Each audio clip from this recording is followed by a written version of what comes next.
At the beginning of the 20th century, the world was undergoing an unprecedented transformation.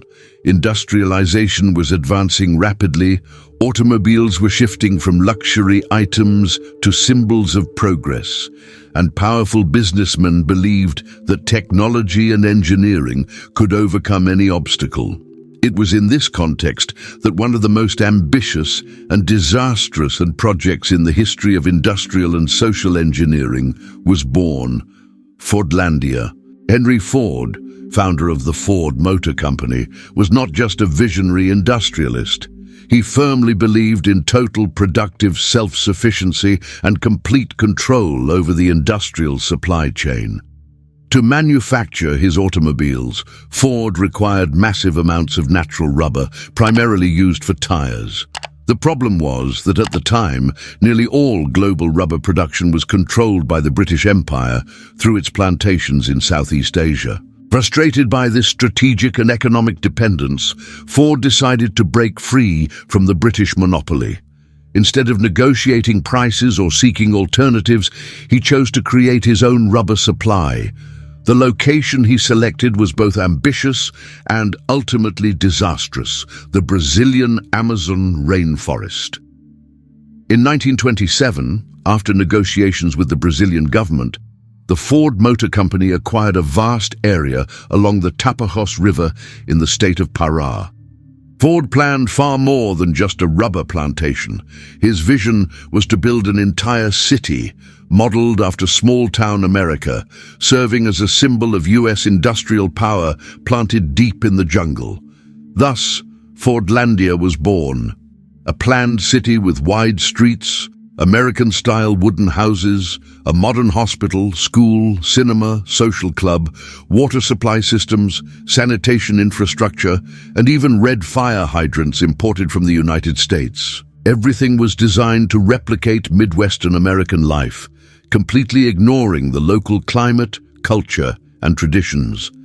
Brazilian workers were subjected to strict rules, standardized diets, controlled schedules, and cultural prohibitions, including restrictions on alcohol and traditional customs. To Henry Ford, discipline and productivity were universal principles, regardless of location.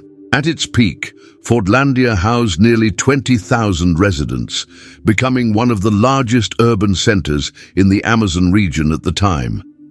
To outside observers, the project appeared to be a triumph of engineering and human organization. Yet beneath its orderly surface, serious flaws were already forming. Industrial arrogance, environmental ignorance, and cultural disregard were laying the groundwork for what would become one of the greatest megaproject failures in history.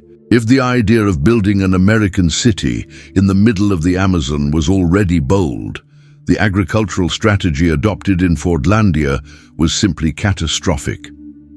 Henry Ford believed that the same large-scale industrial farming methods used in the United States could be applied without modification to the tropical rainforest.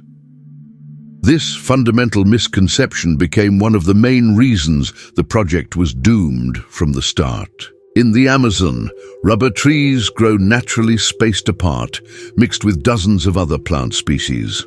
This natural dispersion is an evolutionary defense mechanism against pests and diseases. In Fordlândia, however, the trees were planted in organized rows, close together, exactly like a modern industrial plantation. The outcome was predictable to any expert in tropical biology, but completely ignored by the project's leadership. Fungi, insects, and parasites spread with devastating speed. The most destructive threat was a fungus known as leaf blight, capable of wiping out entire plantations in a short time. With few natural predators and thousands of genetically similar trees concentrated in one area, the disease spread uncontrollably. American managers had no experience with tropical agriculture and dismissed local knowledge. Brazilian technicians and regional workers repeatedly warned about the risks of this planting model, but their advice was ignored. In the industrial mindset of the time, Acknowledging limits meant admitting weakness, something unacceptable for a project led by Henry Ford. In addition to pests, the Amazonian soil presented another overlooked challenge. Despite the forest's lush appearance, the soil itself is poor in nutrients once exposed. Fertility is concentrated in the surface layer, maintained by native vegetation. By clearing vast areas of forest for plantations, the project destroyed the soil's natural balance, making cultivation even more difficult. Attempts to compensate with fertilizers and chemical treatments came too late and proved ineffective. Losses mounted, costs soared, and rubber production remained far below expectations. What was supposed to secure economic independence for the Ford Motor Company quickly became a massive financial drain. Fordlândia was beginning to expose a harsh and uncomfortable truth. Industrial engineering alone was not enough to overcome the laws of nature. The jungle could not be treated like a factory, and every mistake carried a heavy cost. Even before the agricultural failure became evident, Fordlândia was already facing an equally serious problem: the cultural clash between American management and Brazilian workers. Henry Ford believed that his social and moral principles could be universally applied, regardless of country, culture, or climate. This rigid worldview turned the city into an environment of constant tension. Life in Fordlândia was strictly controlled. Work schedules, meals, and leisure activities followed standards imposed by American administrators. The food served in cafeterias consisted of typical American dishes, completely disconnected from local eating habits. Rice, beans, and manioc flour, staples of the region, were replaced by meals deemed healthy according to Ford's standards, but widely rejected by workers. Alcohol consumption was banned, traditional festivities were discouraged, and local customs were viewed as signs of indiscipline. The city was designed not only as a production center, but as a social experiment where workers were expected to be re-educated according to imported moral values. The tropical climate worsened the situation. Long workdays under intense heat and high humidity led to exhaustion, illness, and declining productivity. Many American supervisors failed to recognize these physical limits, interpreting fatigue as a lack of commitment. Tensions reached a breaking point in 1930 during what became known as the Fordlândia Revolt. After further tightening food controls and workplace discipline, workers rebelled against management. Cafeterias were destroyed, equipment damaged, and American managers were forced to flee into the jungle or seek refuge on boats along the Tapajós River. The chaos exposed the failure of the authoritarian model imposed by the Ford Motor Company. The project completely ignored the social reality of the region and underestimated the importance of local culture as a stabilizing force. To contain the unrest, the Brazilian government intervened, sending security forces to restore order. The revolt marked a critical turning point.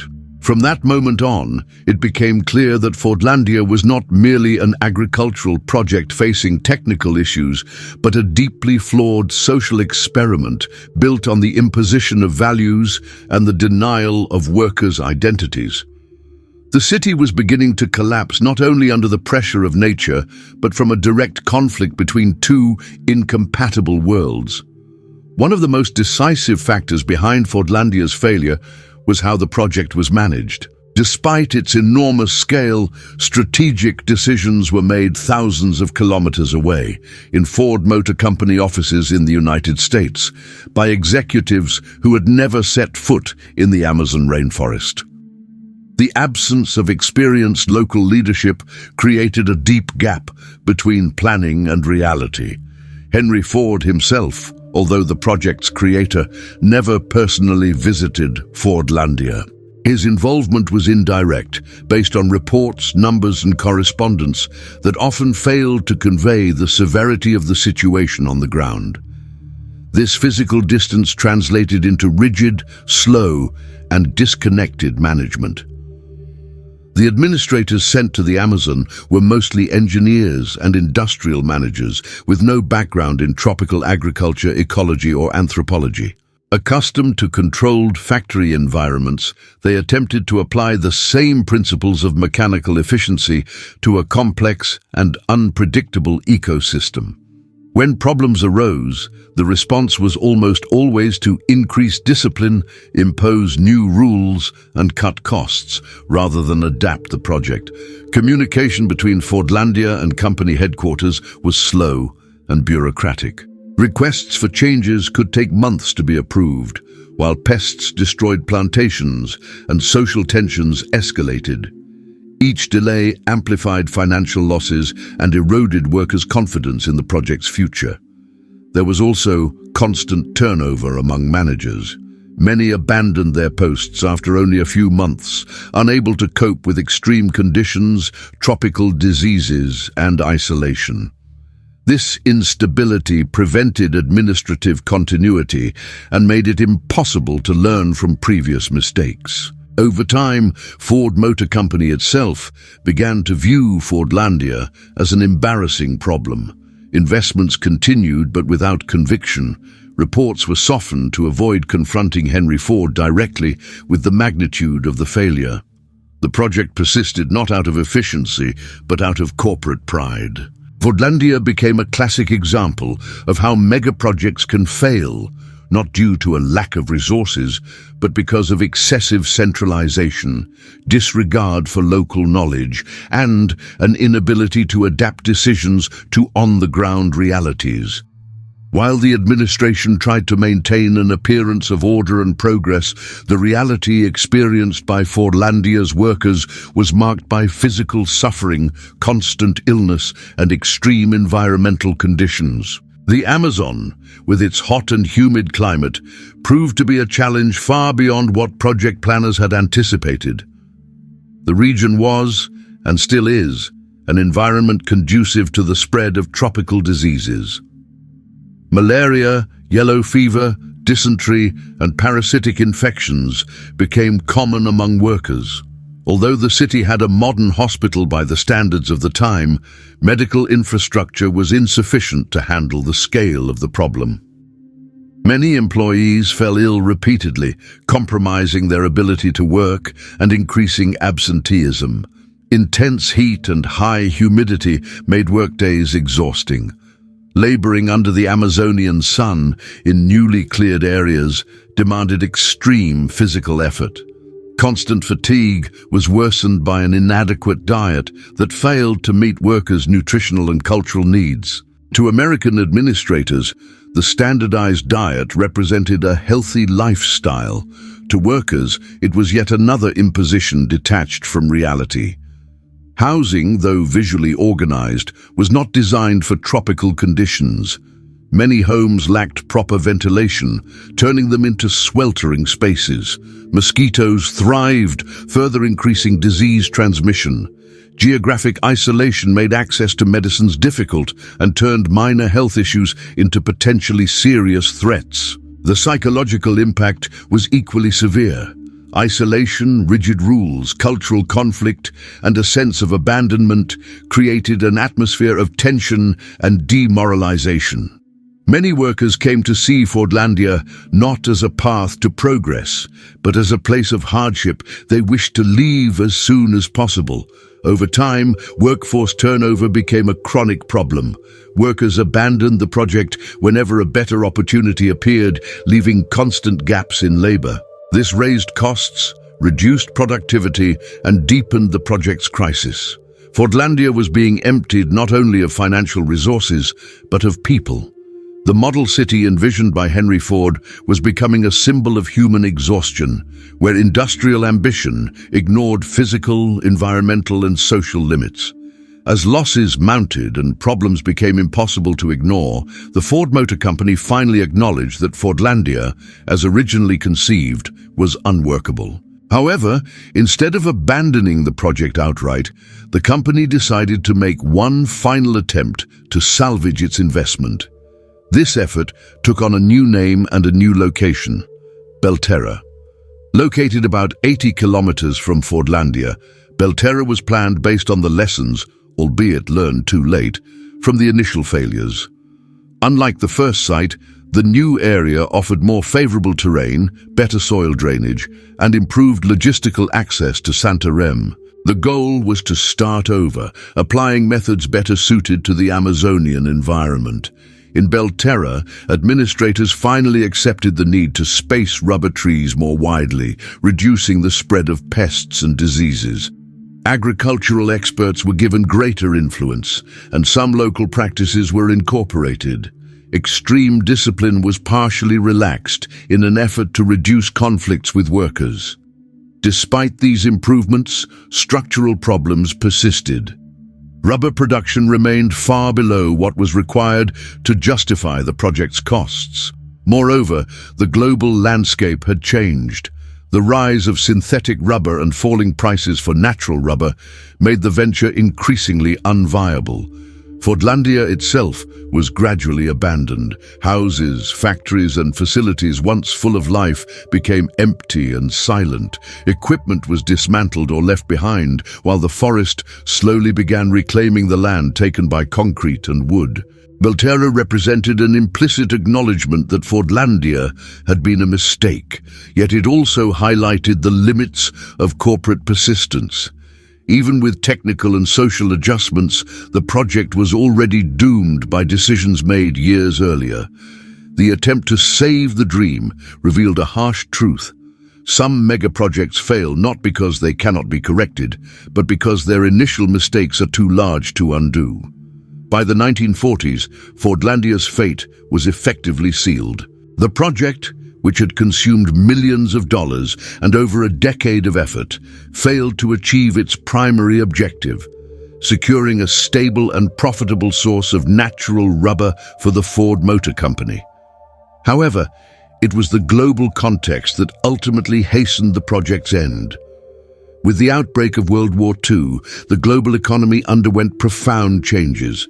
The war industry demanded speed, efficiency, and cost reduction. In this environment, synthetic rubber emerged as a strategic alternative, as it could be produced on a large scale, under controlled conditions, and without reliance on tropical plantations vulnerable to pests, extreme climates, and social instability. The United States invested heavily in synthetic rubber development, dramatically reducing the importance of natural rubber. What once justified massive investment in the Amazon no longer made economic sense. Fordlândia became obsolete before it could ever reach productive maturity. In 1945, following Henry Ford's death, his grandson, Henry Ford II, took control of the company. Unlike his grandfather, he held a more pragmatic and less ideological perspective. After reviewing the financial data, he decided to permanently shut down operations in Brazil. Ford sold its land to the Brazilian government for a fraction of the original investment, officially ending the project. The withdrawal was swift and quiet. Machinery was abandoned, buildings were closed, and hundreds of workers left the area. What had once been a meticulously planned city with global ambitions became a collection of empty structures slowly reclaimed by the rainforest. Fordlândia officially became a ghost town, a concrete monument to the failure of a megaproject that attempted to impose industrial, economic, and cultural logic onto an environment that demanded adaptation, respect, and deep understanding. The project's end was not marked by a dramatic catastrophe, but by something equally symbolic: silence. The silence of an abandoned city and an industrial dream that never came true. After the project was officially shut down, Fordlândia entered a long period of neglect. Without the presence of the Ford Motor Company and lacking any clear plan for reuse, the city was left to its own fate. What once represented industrial ambition and economic power slowly transformed into ruins, marked by abandonment and the relentless force of the Amazon rainforest. The forest, which had been violently cleared to make room for the city, began reclaiming its lost territory. Trees grew through buildings, roots cracked concrete floors, and vegetation overtook factories, houses, and warehouses.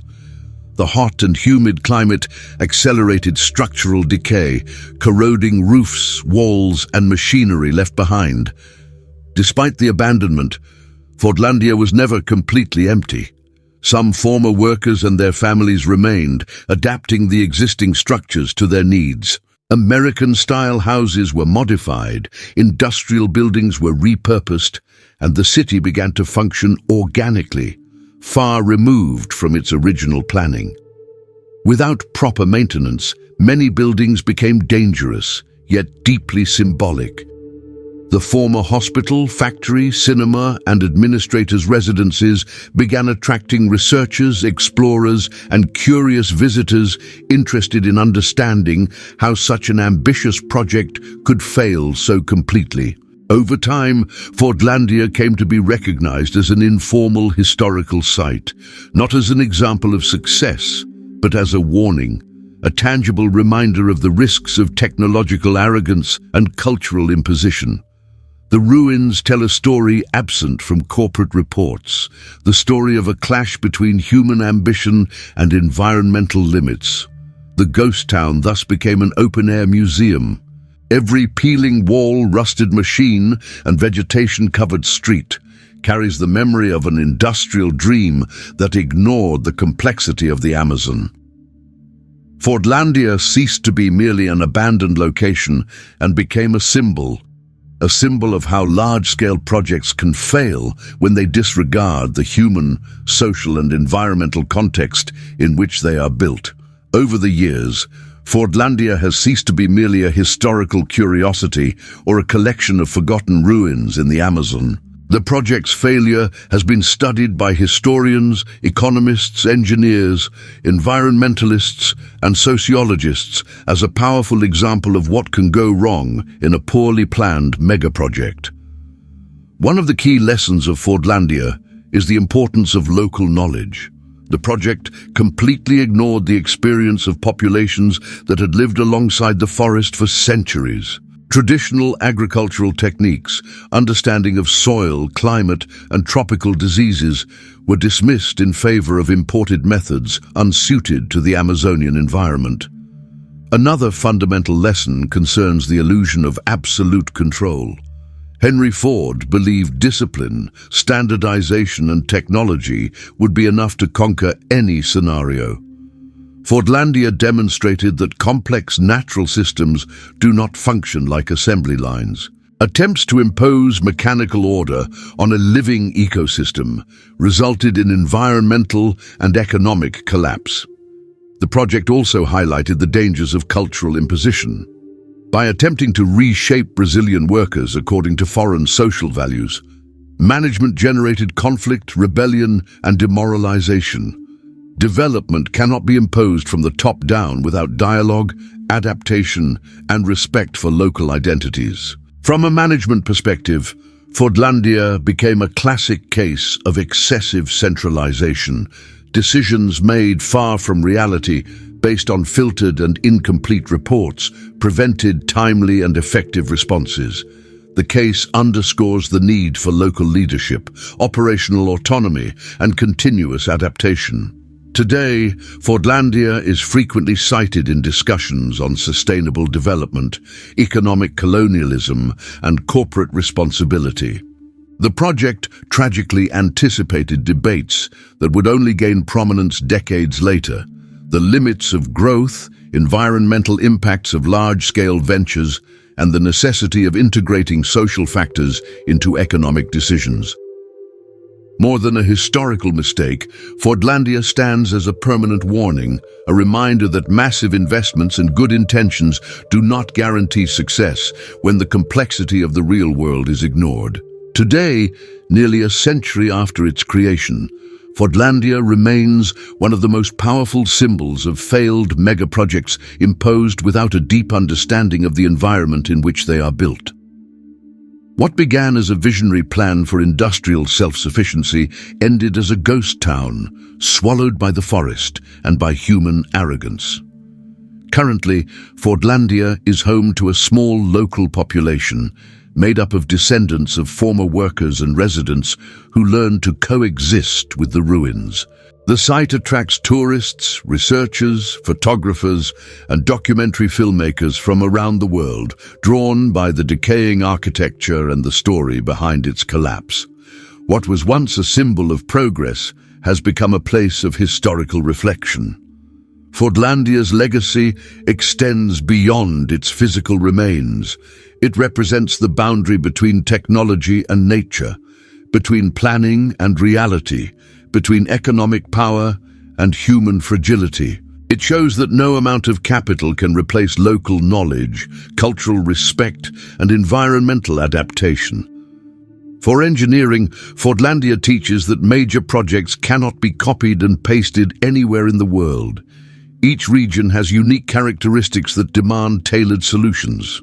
For economics, the project highlights the risks of strategic decisions driven by ideology and pride rather than real data and flexibility. For society, it makes clear that development cannot be imposed but must be built collaboratively.